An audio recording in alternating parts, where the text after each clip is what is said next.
কি মনে হচ্ছে আমি চীন দেশে চলে এসেছি? চলেন আজকের ভিডিওটা শুরু করা যাক। আসসালামু আলাইকুম, সবাই কেমন আছেন? আজকে চলে যাচ্ছি আমাদের নাটোর মিশন হাসপাতালে, যেখানে নাক কান গলার চিকিৎসা করা হয়। আর এদিকে দেখেন বৃষ্টি ভেজা আমাদের ছোট্ট একটা নাটোর শহর। এই তো আমরা মিশনের গেটে চলে আসলাম, আর আসার পর থেকে এত পরিমাণে বৃষ্টি ছিল কি আর বলবো। কোনো রকম আমরা গেটের কাছে আসলাম, হঠাৎ করে এত বৃষ্টি নেমেছে যে বৃষ্টি দেখতে অনেক বেশি ভালো লাগছে। আমার তো ভিতরে যেতে ইচ্ছেই করছিল না। দেখেন ছমছম ছমছম করে বৃষ্টির পানি পড়ছে, অনেক ভালো লাগছিল আমার। তো কি করার, যেহেতু আমরা রোগী দেখতে এসেছি তো আগে আমরা রোগীর কাছে যাই। মিশন হাসপাতালে এইবার নিয়ে আমি দুইবার আসলাম। একবার আমার নিজের জন্য এসেছিলাম, আর এখন আমার এক আপুকে দেখতে এসেছি। আমরা যেদিন গিয়েছিলাম সেদিন ছিল রবিবার, আর রবিবারে এই মিশন হাসপাতাল বন্ধ থাকে, কোনো চিকিৎসা করা হয় না, তো শুধু রোগীগুলা থাকে, তো এর জন্য একদমই মানুষ ছিল না। তো এই তো আমরা চলে আসলাম আমার আপুর কাছে, আর আসার পর এইখানে এই ছোট বাচ্চাকে দেখে অনেক খারাপ লাগলো আমার। বাচ্চাটার টনসিলের অপারেশন হয়েছে, তারপরও একলা হাতে কি সুন্দর করে খাচ্ছে।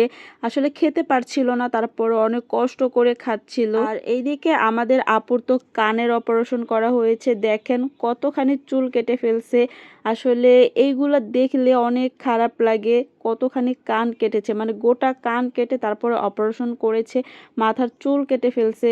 আসলে এই জিনিসগুলো দেখলে ভিতরে এতটাই খারাপ লাগে, আর এটার যে কতটা কষ্ট একমাত্র যার অপারেশন হয়েছে সেই বুঝতে পারবে। আমি তো এই দৃশ্যটা দেখার পরে বলছিলাম যে আল্লাহ, তুমি কাউকে এমন রোগ দিও না, এমন কোনো কষ্ট দিও না যেটার কষ্ট অনেক বেশি। আসলে এইগুলো দেখলে আমি অনেক বেশি ইমোশন হয়ে যাই, আমার অনেক খারাপ লাগে। সেটা আমার নিজের মানুষ হোক বা অন্য কোনো বাহিরের মানুষ হোক, খারাপ সবসময়ই লাগে। আসলে এইসব নিজের চোখে দেখলে তখন মনে হয় যে আসলে পৃথিবীটা কতটা কষ্টের। আসলে আমি কাটাফাড়া এইগুলো দেখতে পারি না, অনেক কষ্ট হয়, অনেক খারাপ লাগে। আর বিশেষ করে রাতে যখন আমি ঘুমাতে যাই তখন আমার চোখের সামনে শুধু এই জিনিসগুলাই ভাসে, যার কারণে আমি অল্প একটু দেখে এইদিকে চলে আসি, কারণ আমি এখন বাসায় যাব, কিন্তু বৃষ্টির জন্য আমি আটকা পড়ে গিয়েছিলাম। তো এখানে আমি একটু বৃষ্টিকে উপভোগ করছিলাম, যেহেতু রবিবার ছিল, আর রবিবারে একদমই ফাঁকা থাকে, যেহেতু রবিবারে মিশন বন্ধ থাকে, এর জন্য আমরা এত সুন্দরভাবে একটু সময় কাটাতে পারছিলাম, এনজয় করতে পারছিলাম। যদি রবিবার বাদে আসতাম তাহলে অনেক মানুষ থাকতো, মানুষে একদম সিরিয়াল ধরে থাকে। হঠাৎ করে দেখলাম বাচ্চারা স্কুলে যাচ্ছে, তো এটা তো হাসপাতাল, এখানে স্কুলে যাচ্ছে মানে তখন আমরা তাদের পিছন পিছন গেলাম। তো যাওয়ার পরে দেখি এই যে ভিতরের ওই গেটের ওই পারে তাদের স্কুল, কিন্তু ওইখানে ঢোকা। তখন আমরা এখানে দাঁড়িয়ে থাকি, দাঁড়িয়ে থাকার পরে একজন আন্টি এসে আমাদেরকে বলতেছে, তোমরা কি ভিতরে গিয়ে যাইতে চাও, দেখতে চাও?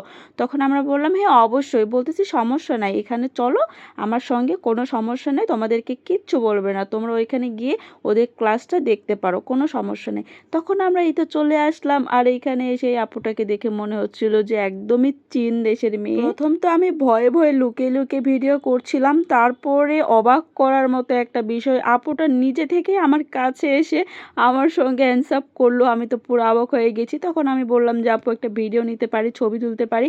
বলতেছে অবশ্যই অবশ্যই, কোনো সমস্যা নেই। আসলে ওদের আন্তরিকতা দেখে আমি তো পুরাই অবাক হয়ে গেছি। আমার সঙ্গে যে কথা বললো, কতটা হাসি খুশিভাবে, কতটা আন্তরিকভাবে কথা বলেছে, সেটা আপনারা ভিডিওটা দেখলেই বুঝতে পারতেছেন। আমরা ভাবি অন্য জাতের, অন্য দেশের মানুষ, তারা কি আমাদের সঙ্গে কথা বলবে, তারা কি আমাদের সঙ্গে মিশবে? আসলে এইটা কিন্তু আমাদের একটা কৌতূহল। কিন্তু দেখেন, আমি যদি এখানে না আসতাম তাহলে কিন্তু আমি কখনোই বুঝতে পারতাম না যে তারা এতটা ভালো আর এতটা মিশুক। প্রত্যেক রবিবারে মিশনের ভিতরে এই স্কুলটাই তাদের ক্লাস হয়। তো আমরা যখন গিয়েছিলাম তখন আমাদেরকে অনেক সুন্দরভাবে অভিনন্দন জানাইলো এবং আমাদেরকে বসতে দিল। বলতেছে আপনাদের কোনো সমস্যা নেই, আপনারা বসে আমাদের ক্লাসটা দেখতে পারেন। তখন আমরা অনেকক্ষণ ওইখানে ছিলাম, আর দেখেন কতটা মিষ্টিভাবে আমার সঙ্গে কথা বলছিল। আর তারা কিন্তু বাংলা জানে। আমি তো ভাবছিলাম যে হয়তো আমার কথা বুঝতে পারবে না, কিন্তু ভুল, তারা অনেক সুন্দর করে বাংলায় কথা বলছিল। আমাদের বাহিরের দেশে যাওয়া লাগে না, আমাদের নাটোরেই চীন দেশ বলেন, জাপানি বলেন, সব ধরনের মানুষের সঙ্গে দেখা হয়ে যায়। তো ভালো থাকবেন, আজকের ভিডিও এই পর্যন্ত, আল্লাহ হাফেজ।